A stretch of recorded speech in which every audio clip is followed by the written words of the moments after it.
અમરેલી જિલ્લામાં પ્રથમ સરકારી બ્લડ બેંકનો સાવરકુંડલા ખાતે શુભારંભ થયો છે. અમરેલીમાં માત્ર ખાનગી બ્લડ બેંક જ કાર્યરત હતી. હવે રાજ્ય સરકાર દ્વારા સાવરકુંડલા ખાતે ઉર્જામંત્રી કૌશિક વેકરિયાના અધ્યક્ષસ્થાને નવી બ્લડ બેંકનો શુભારંભ કરવામાં આવ્યો છે. આ બ્લડ બેંક સાવરકુંડલાના 84 ગામડાઓની સાથે રાજુલા, જાફરાબાદ, ધારી, ખાંભા, ચલાલા અને ગારિયાધાર સહિતના તાલુકા મથકો માટે આશીર્વાદરૂપ બની રહેશે.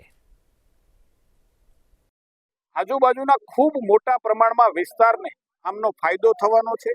સાવરકુંડલાની બાજુમાં ગારિયાધાર હોય, લીલિયા હોય, ચલાલા હોય, ધારી હોય, રાજુલા હોય, જાફરાબાદ, આ બધા જ તાલુકા કક્ષાના સેન્ટરો સાવરકુંડલાથી લગભગ 30 કિલોમીટરના અંતરે છે અને તમામને અર્જન્ટ લોહીની જરૂર પડે, જ્યારે મરીજ જીવન અને મોતની વચ્ચે ઝોકા ખાતો હોય ને ત્યારે એને દૂર દૂર બ્લડ લેવા જવું પડે. હું એમ માનું છું કે આ એક પુણ્યનું કામ આજે શરૂ થયું છે. આરોગ્ય માટે કોઈને કઈ મુસીબત પડે ને બ્લડની જરૂર પડે તો તાત્કાલિક ધોરણે સાવરકુંડલાની અંદર બ્લડ બેંકનો કોન્ટેક્ટથી તમામ લોકોને ફાયદો થશે, લાભ મળશે અને એમને બ્લડ પણ મળશે.